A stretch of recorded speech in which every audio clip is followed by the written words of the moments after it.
नमस्कार, मी प्रशांत सागवेकर. साम संजीवनी या कार्यक्रमात तुम्हा सगळ्यांचं आज पुन्हा एकदा मनापासून स्वागत. आज आपण चर्चा करतोय निस्सानता आणि टेस्ट ट्यूब बेबी, आणि या विषयावर मार्गदर्शन करण्यासाठी आज आपल्या सोबत आहेत वंध्यत्व निवारण तज्ञ डॉक्टर नरहरी मळगावकर आणि डॉक्टर सोनाली मळगावकर. आपण दोन्ही पाहुण्यांचं स्वागत करूया. दोघांचंही अगदी मनापासून स्वागत.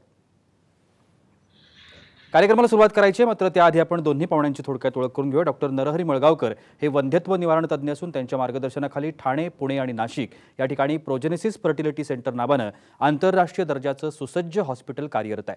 डॉक्टर मळगावकर यांनी सिंगापूरमधून आपलं IVF विषयात उच्च शिक्षण मिळवलं आणि तिथं जगविख्यात IVF तज्ञ डॉक्टर PC वोंग यांच्यासोबत सरांनी काम केलं.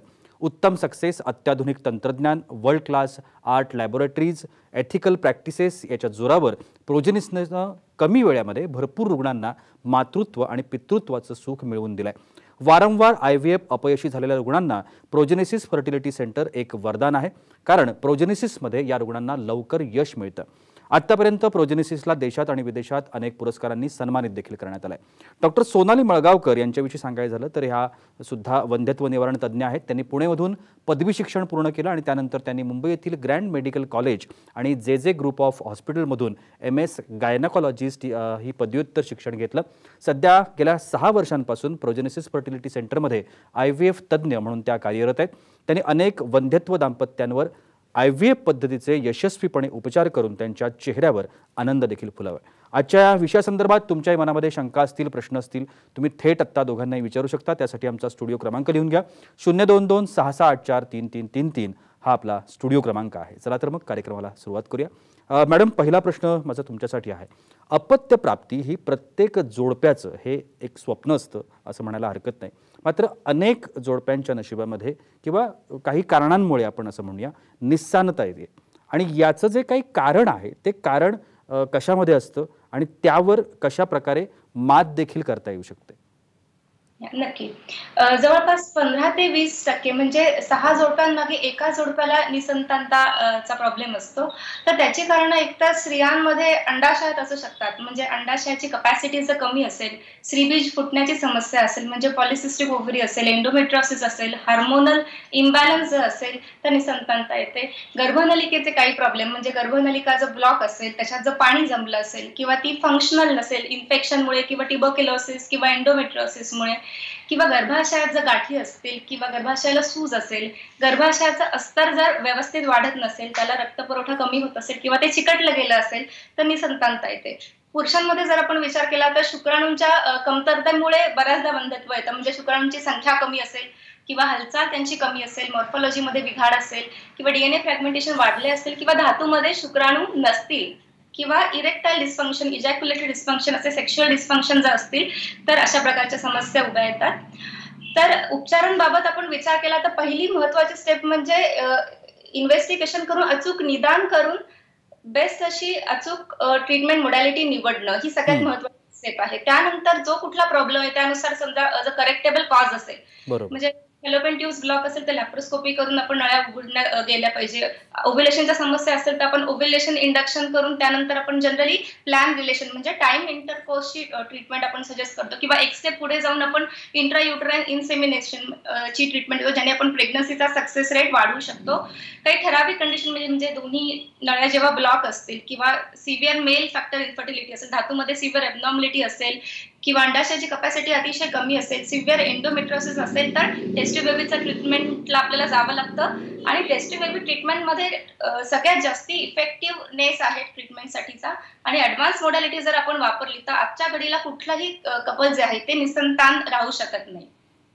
निश्चितपणे जसं सर आता मॅडमनी उल्लेख केला की टेस्ट ट्यूब बेबी आणि अतिप्रगत टेस्ट ट्यूब बेबी, आता संतानता हा जो एक समस्या आहे याच्यावरती यातले कोणते उपचार प्रभावी ठरू शकतील, काय सांगता येईल?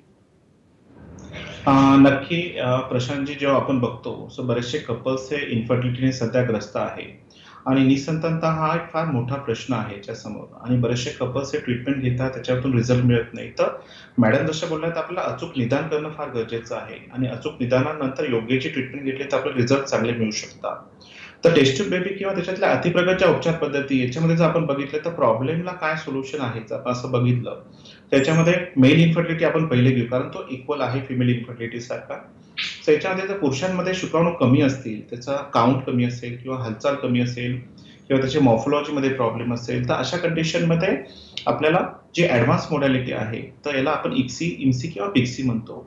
सो कितीही मेजर प्रॉब्लेम असेल मेल इन्फर्टिलिटीमध्ये, तो येणे आपण ट्रीटमेंट करू शकतो.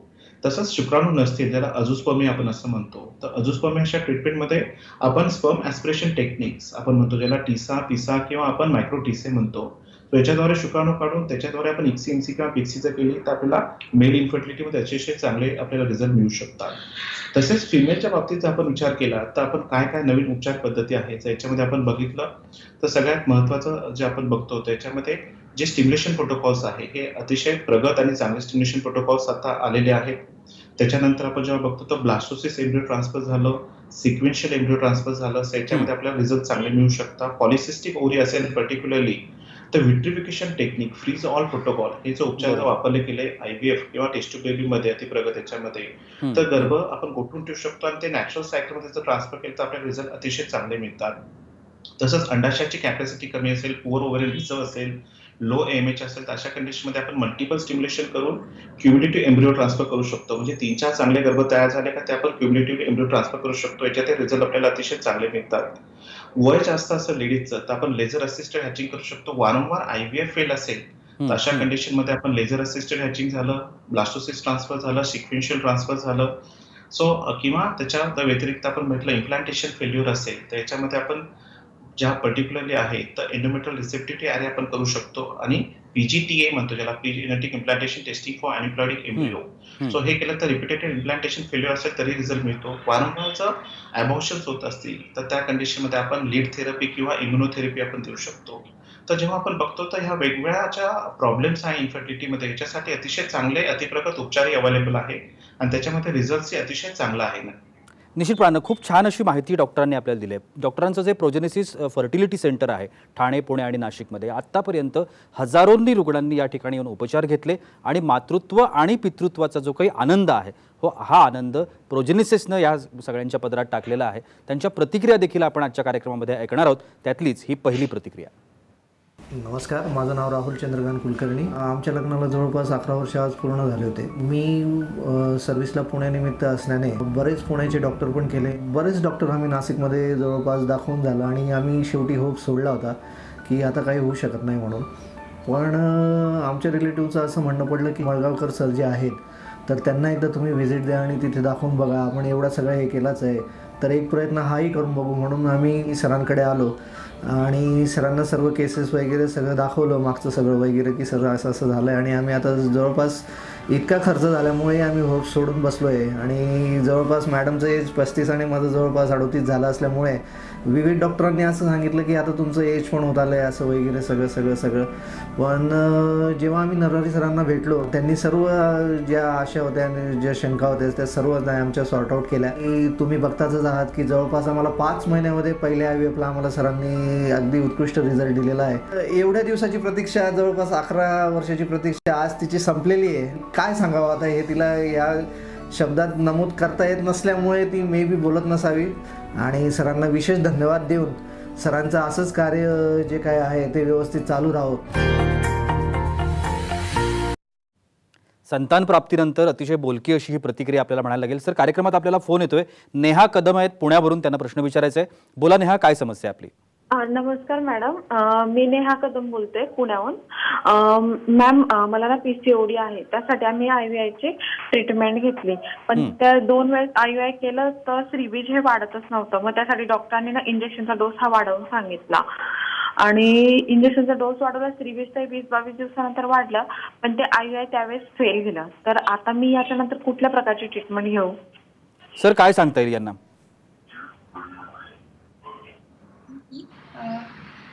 नेहाजींचा जो प्रश्न आहे, तर त्याच्यामध्ये आपण बघतो की PCODचा प्रॉब्लेम आहे. तर त्या केसमध्ये सगळ्यात पहिली जी स्टेप आहे ती असणार की लॅप्रोस्कोपी केली गेली पाहिजे. त्याच्यामध्ये आपल्याला कळेल की ट्यूबचं फंक्शन कसं आहे, ट्यूबो ओव्हेरियन रिलेशन कसं आहे. शिवाय त्याचा ॲडव्हान्टेज की आपल्याला PCO ड्रिलिंग करता येईल, जेणेकरून पुढच्या इंडक्शन सायकलमध्ये जेव्हा आपण इंजेक्शन देऊ तेव्हा आपल्याला त्याचा डोस कमी लागणार. बरोबर. शिवाय कुठल्याही ट्रीटमेंटचा विचार करताना कॉस्ट बरोबर इफेक्टिव्हनेस पण विचारात घेतली पाहिजे. पण जर 2-3 सायकल मध्ये आययूआय करून जर रिझल्ट येत नसेल तर लवकरात लवकर आयव्हीएफचा विचार करणं गरजेचं आहे. कारण आययूआयच्या एका सायकलचा सक्सेस रेट फक्त 12 ते 15% इतकाच आहे.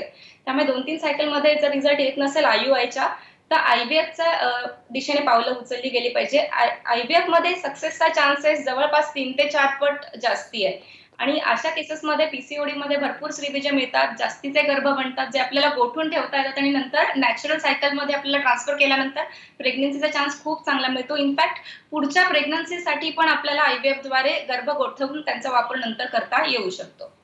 निश्चित खूप छान असं मार्गदर्शन निसंतानता याच्यावरती आपण चर्चा करतोय आणि दोन्ही डॉक्टरांनी खूप छान अशा बारीक बारीक गोष्टी ज्या आपल्या सगळ्यांच्या खूप महत्त्वाच्या असतात. प्रोजेनेसिस फर्टिलिटी सेंटरमध्ये आपल्याला उपचार घ्यायचे असतील, मार्गदर्शन हवं असेल किंवा दोन्ही सरांच्या अपॉइंटमेंट हव्या असतील आणि त्यांना भेटायचं असेल तर आता टीव्ही स्क्रीनवरती जे नंबर सुरू आहेत त्या नंबरवरती तुम्ही कधीही संपर्क करू शकता. अजूनही खूप सारे प्रश्न आहेत मनामध्ये, ते विचारायचे आहेत, पण तुर्तास वेळ होता एका छोट्याशा विश्रांतीची. कुठेही जाऊ नका, पाहत रहा साम संजीवनी.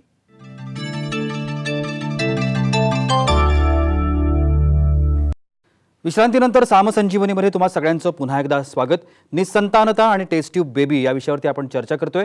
प्रोजेनेसिस फर्टिलिटी सेंटरचे डॉक्टर नरहरी मळगावकर आणि डॉक्टर सोनाली मळगावकर आपल्याला मार्गदर्शन करतायत. कार्यक्रमात पुन्हा एक फोन येतोय. पूजा नेमाडे आहेत जळगाववरून, त्यांना प्रश्न विचारायचा आहे. बोला पूजा, काय समस्या आहे? हॅलो, नमस्कार सर. मला सरांना प्रश्न विचारायचा आहे. बोला. सर, 8 वर्षापूर्वी मुंबईला जाऊन आम्ही आयव्हीएफ केलं, पण 3 सायकल करूनही आम्हाला रिझल्ट नाही मिळाला. नंतर आम्ही ट्रीटमेंट सोडून दिली, पण मग आता आम्हाला रिझल्ट मिळू शकतो का सर? सर काय सांगता येईल यांना? प्रशांतजी, जेव्हा आपण बघतो तो टिपिकल हा जो क्वेश्चन आहे याच्यामध्ये बऱ्याचशा गोष्टी बघणं फार गरजेचं आहे. तर 3 वेळा आयव्हीएफ का फेल झालं? सो आपल्याला पहिली गोष्ट बघणं गरजेचं आहे, नक्की हजबंड अँड वाईफ मध्ये काही प्रॉब्लेम आहे का? सो हजबंडचे सर्व रिपोर्ट्स ओके आहेत का? वाईफचे सर्व रिपोर्ट्स ओके आहेत का? त्याच्यामध्ये काही प्रॉब्लेम असल्यामुळे आयव्हीएफ फेल झाले. तर आपल्याला इनडेप्थ इव्हॅल्युएशन हा फार महत्वाचा पार्ट राहणार यांच्या केसमध्ये. सो इव्हॅल्युएशन नुसार जसं मी सांगितलं, ज्या ऍडव्हान्स उपचार पद्धती आहेत त्या आपण जर वापरल्या गेल्या तर आपल्याला रिझल्ट चांगला मिळू शकतो. तर पर्टिक्युलरली जेव्हा वारंवार आयव्हीएफ फेल असतं, 3 वेळा आयव्हीएफ फेल असतं, तर अशा कंडिशनमध्ये आपण सर्वात महत्वाचं स्पर्मचं डिटेल इव्हॅल्युएशन करणं गरजेचं आहे. जो मधला अस्तर आहे लेअर त्याचं डिटेल इव्हॅल्युएशन करणं गरजेचं आहे. त्याचा एंडोमेट्रियल ब्लड फ्लो स्टडी करणं गरजेचं आहे. एंडोमेट्रियल रिसेप्टिव्हिटी ॲरे करणं गरजेचं आहे त्या कंडिशनमध्ये. आणि त्याच्यानंतर आपण बघतो तर अंडाशयाची कॅपॅसिटी किती आहे आणि ते असेल तर व्यवस्थित आणि शुक्राणू चांगले असतील तर ऍडव्हान्स टेक्नॉलॉजीचा वापर केला गेला पाहिजे, ज्याला आपण एमसी किंवा पीसी म्हणतो. आणि ते जे गर्भ तयार होतील ते आपण गोठून ठेवले गेले पाहिजे आणि फ्रीज ऑर प्रोटोकॉल ज्याला म्हणतो. आणि जे गोठवलेले गर्भ आहे ते लेझर असिस्टेड हॅचिंग करून जर आपण यांच्या गर्भाच्या नॅचरल सायकल मध्ये जर ट्रान्सफर केले आणि ट्रान्सफरच्या वेळेत पण आपण तर पीआरपी किंवा जी थेरपी आपण वापरली आणि अजून म्हटलं इम्युनॉलॉजिकल कॉजेस रूल आउट करून आपण इम्युनोथेरपी जर वापरली ट्रान्सफरच्या वेळेत आणि पर्टिक्युलरली जर ब्लास्टोसिस ट्रान्सफर केलं गेलं तर वारंवार जरी आयव्हीएफ फेल असतील तरी आपण चांगला रिझल्ट अशा केसमध्ये नक्की घेऊ शकतो. निश्चितपणानं सर खूप छान अशा पद्धतीनं या गोष्टी ज्या आहेत त्या करता येऊ शकतात आणि प्रोजेनेसिसमध्ये या सगळ्यावरती प्रभावी असे उपचार आहेत असं आपल्याला म्हणायला हरकत नाही. अजून एक प्रतिक्रिया आपल्याला या ठिकाणी बघायची आहे, कारण अनेक लोक आहेत ज्यांनी आत्तापर्यंत प्रोजेनेसिसमध्ये उपचार घेतले आणि हे उपचार घेऊन ते यशस्वीपणे आता आपल्या मुलांना सांभाळत आहेत. बघूया पुढची एक प्रतिक्रिया. नमस्कार. नमस्कार. मी महेश रमेश बयाणी. आम्ही जळगाव जिल्ह्यातनं यावल इथून आलेलो आहेत. आमच्या लग्नाला 7 वर्ष पूर्ण होऊन 8वं लागलंय आता. आम्ही आतापर्यंत आयुर्वेदिक ट्रीटमेंट, ॲलोपॅथी ट्रीटमेंट अशा अनेक घेत आलो. भुसावळ, जळगाव, नवी मुंबई अनेक ठिकाणी आम्ही अनेक डॉक्टरांकडे गेलो. अनेक असे आम्हाला हे द्या, इकडे जा, तिकडे जा असं करता करता आम्हाला आज 7 वर्ष पूर्ण होऊन गेले. पण आम्हाला चिंता, घरच्यांना चिंता, आईवडिलांना चिंता निर्माण झाली की आता संतती कशी होणार, कारण कुठेच आम्हाला कुठलाच फायदा होत नव्हता. पण एके दिवशी डॉक्टर मलगावकर डॉक्टरांचं शिबिर जळगावला भरणार आहे असं आम्हाला कळालं. आमच्या घरच्यांनी आम्हाला फोर्स केला की अरे जा तुम्ही तिथे डॉक्टरांची सल्ला घ्या, काय म्हणता आपण पाहू. अशा प्रकारे मग आम्ही नाशिकला त्या 15 दिवसामध्ये आलो. आज आम्हाला डॉक्टरांनी हे दिलं की तुम्हाला प्रेग्नन्सी व्यवस्थित आहे. आणि आम्हाला या लॉकडाऊनमुळे 2 महिने एक्स्ट्रा झाले, नाहीतर आमचं 6 महिन्यातच आम्हाला रिझल्ट लागला. म्हणजे माणूस समस्यामध्ये इथे येतो पण आनंदी होऊन जातो. आनंदी होऊन आपल्या घरी जातो. आमच्या आईवडिलांना, आमच्या परिवाराला, आम्हाला स्वतःला सगळ्यांना आनंद त्यांनी आज निर्माण केला आहे आणि आमच्या जीवनातली फार बहुमूल्य अशी गोष्ट त्यांनी आज आम्हाला दिलेली आहे. त्याबद्दल त्यांच्या हाताला असंच यश आम्ही देवो. नेहमी प्रार्थना करत असतो की डॉक्टर सरांना आमची जी ट्रीटमेंट चालू आहे त्यांना चांगल्या प्रकारे त्यांना यश दे, म्हणजे ते आम्हाला यश मिळेल. अशासाठी आम्ही त्यांचे खूप खूप धन्यवाद व्यक्त करतो. नमस्कार. अपत्यप्राप्तीनंतर मनापासून निघालेल्या या शुभेच्छा आहेत आणि त्यामुळे डॉक्टर नरहरी मळगावकर आणि डॉक्टर सोनाली मळगावकर यांना हे सगळेच शुभाशीर्वादच म्हणावे लागतील. पुढचा फोन कॉल आपल्याला येतोय. उदय कोल्हे आहेत बोरिवलीवरून. त्यांना प्रश्न विचारायचा आहे. बोला उदय, काय समस्या आहे आपली? हॅलो, बोला सर. माझ्या सिमेन रिपोर्टमध्ये ओकेजनल स्पर्म असा रिपोर्ट येतोय. जवळपास गेल्या 6 महिन्यापासून त्यासाठी मी उपचार घेतोय, गोळ्या औषध घेतोय. डॉक्टरांनी त्यासाठी काही इंजेक्शनचा कोर्स पण दिला होता, तो पण पूर्ण केला. परंतु रिपोर्ट अजूनही तसाच आहे, ओकेजनल स्पर्म असाच येतोय. तर त्यासाठी नेमकं काय करावं? सर, काय सांगता येईल? नक्की. प्रशांत, आपण जेव्हा बघतो तर हा टिपिकल मेल इन्फर्टिलिटीचा प्रश्न आहे. सो ऑकेजनल स्पर्म म्हणजे लेस दॅन 1 मिलियन स्पर्म असतात. त्याच्यामध्ये कुठेतरी आपल्याला ऑकेजनल एखादा स्पर्म दिसतो. पण बऱ्याच ठिकाणी ऍडव्हान्स टेक्नॉलॉजी असतील तर ऑकेजनल स्पर्म मध्ये आपण पुलिंग ऑफ सॅम्पल करतो. म्हणजे आपण मल्टिपल सॅम्पल्स घेतो सिमेंटचे आणि त्याच्यातून आपण स्पर्म पूल करतो आपण. आणि हे स्पर्म नॉर्मली कमकुवत असतात. तर आपण लेझर मशीनद्वारे बघतो त्याच्यातला कोणता नॉर्मल स्पर्म आहे किंवा हॉर्स टेस्टद्वारे बघतो कोणता नॉर्मल स्पर्म आहे. आणि तो नॉर्मल स्पर्म जर आपण इंजेक्ट करून तो इक्सी, एमसी किंवा पिक्सी टेक्नॉलॉजीद्वारे जर आपण इंजेक्ट केला त्याच्यापासून अतिशय चांगला आपण गर्भ तयार करू शकतो आणि तो गर्भ इम्प्लांटेशन चान्सेस चांगले असतात. आणि ऑकेजनल स्पर्म काउंट असतानाही त्यांना IVF किंवा त्याच्यातला टेस्ट टू बेबी मधल्या अतिप्रगत टेस्ट टू बेबीच्या ज्या उपचार पद्धती आहे याच्याद्वारे नक्की चांगला रिझल्ट मिळू शकतो. तर 6 महिने ट्रीटमेंट घेऊन झाले तर मला ऍडवाइस राहील की तुम्ही ह्या अतिप्रगत टेस्ट टू बेबीचे जर उपचार घेतले त्याच्यामध्ये नक्की आपल्याला चांगला रिझल्ट मिळू शकतो. निश्चितपणे अजून एक आपण प्रतिक्रिया ठिकाणी बघणार आहोत. प्रोजेनेसिस फर्टिलिटी सेंटरमध्ये उपचारानंतर मातृत्व आणि पितृत्व सुख मिळालेलं अजून एक दाम्पत्य आपल्यासोबत आहे. बघूया त्यांची ही प्रतिक्रिया. प्रथम मी सरांचं मनापूर्ण आभार मानतो की 10-12 वर्षापासून आमची ट्रीटमेंट चालू होती पण कुठेच फरक आम्हाला भेटत नव्हता. आमच्या लग्नाला 12 वर्ष झालेले आहे. तर आमच्या मावशींनी हॉस्पिटलचा रेफरन्स दिला, त्यांना पण इथे फरक मिळालेला होता. आणि मिसेसला मी विचारलं का ग आपण जायचं का, म्हणे आता इतके दवाखाने केले तर आपण इथे जायलाच पाहिजे म्हणे. मग आम्ही सरांना भेटलो. सर बोलले तुम्हाला काही अडचण नाही, मी इथे रिपोर्ट तुम्हाला पॉझिटिव्ह भेटेल. मग सरांनी आम्हाला टेस्ट टू बेबीची ऑफर दिली.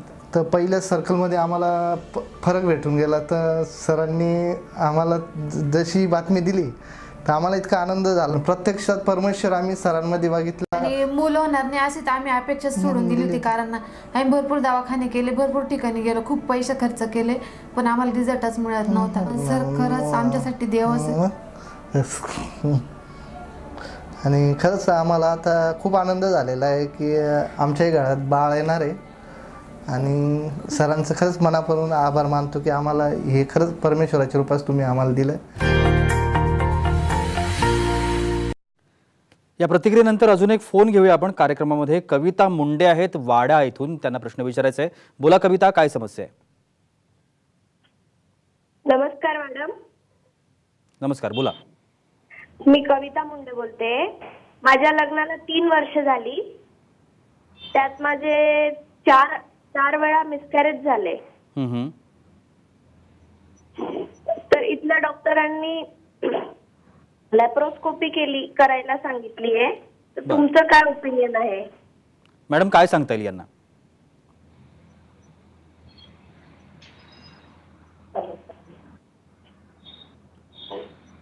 मॅडम, माझा आवाज येतोय का? हो. हां मॅडम, काय सांगता येईल यांना?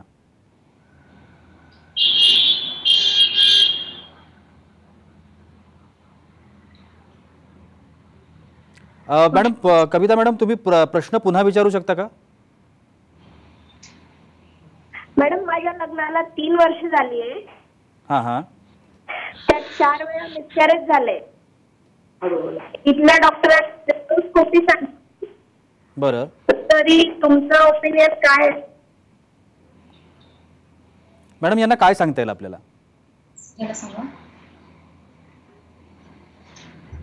4 वेळा त्यांचं मिसकॅरेज झालंय आणि त्यांना लेप्रोस्कोपी सांगितलेलं आहे. सर, आपण काय सांगू शकाल? नक्की मे बी मॅडमचं कनेक्शन मला वाटत नाहीये. तर जेव्हा आपण क्वेश्चन बघतो आहे तर 4 वेळा अबॉर्शन झालेलं आहे. सो हे वारंवार अबॉर्शन का झालं हे आपल्याला बघणं फार गरजेचं आहे. तर वारंवार अबॉर्शन होण्याचे प्रामुख्याने 4 कारणं असतात. तर 4 कारणामध्ये जेव्हा आपण बघतो तर पहिलं शुक्राणूमध्येचा काही मेजर प्रॉब्लेम असेल किंवा अंडाशयामध्ये काही मेजर प्रॉब्लेम असेल किंवा गर्भाशयाचा मधला लेअर चांगली असेल किंवा गर्भाशयामध्ये पडदा असेल किंवा ब्लडमध्ये काही फॅक्टर्स असतील तर याच्यामुळे अबॉर्शन होऊ शकतं. तर पहिली गोष्ट आपण इन डेप्थ इव्हॅल्युएशन करणं गरजेचं आहे. अबॉर्शनचं कारण काय आहे हे आपल्याला माहीत असणं फार गरजेचं आहे आणि ते कारण शोधण्यासाठी आपल्याला मेलचे सगळे फॅक्टर्स इव्हॅल्युएट करणं गरजेचं आहे, फिमेलचे फॅक्टर्स पूर्ण इव्हॅल्युएट करणं गरजेचं आहे. तर फिमेलमध्ये आपल्याला अंडाशयाची कॅपॅसिटी, गर्भाशय सगळं बघणं गरजेचं आहे. तर त्यांना जे सांगण्यात आलेलं आहे laparoscopy, laparoscopy is one of the good move. तर लॅप्रोस्कोपी करणं फार गरजेचं आहे. त्याच्यामध्ये आपल्याला बऱ्याचशा गोष्टींची कल्पना येते नक्कीच. आणि जेव्हा आपल्याला कारण कळेल त्याच्यानुसार आपण पुढची जर ट्रीटमेंट गेली तर याच्यामध्ये बरेचसे अबॉर्शन जरी असतील तर त्याच्यामध्ये आपण चांगला रिझल्ट हा नक्की देऊ शकतो. निश्चितपणानं खूप छान असं मार्गदर्शन. निस्संतानता आणि टेस्ट ट्यूब बेबी हा आजचा आपला विषय होता आणि डॉक्टर नरहरी मळगावकर आणि डॉक्टर सोनाली मळगावकर यांनी आपल्याला मार्गदर्शन केलं आहे. खरं तर या कमी वेळामध्ये पूर्ण गोष्टी सांगणं खूप कठीण असतं. त्याच्यामुळे ठाणे, पुणे आणि नाशिक या ठिकाणी जे प्रोजेनेसिस फर्टिलिटीची सेंटर्स आहेत त्या ठिकाणी तुम्ही जाऊ शकता, मार्गदर्शन घेऊ शकता, डॉक्टरांची भेट घेऊ शकता आणि आपल्या आयुष्यामध्ये जो काही आनंद, हरवलेला आनंद आहे, हा हरवलेला आनंद तुम्ही निश्चितपणानं पुन्हा मिळवू शकता. दोघांचे खूप खूप आभार. तुम्ही आज वेळात वेळ काढून आमच्या कार्यक्रमामध्ये सहभागी झालात आणि एवढी छान माहिती आमच्या प्रेक्षकांना दिलीत त्यासाठी अगदी मनापासून आभार. आणि याबरोबरच वेळ होत्या इथेच थांबण्याची. कुठेही जाऊ नका, पाहत रहा साम टीव्ही.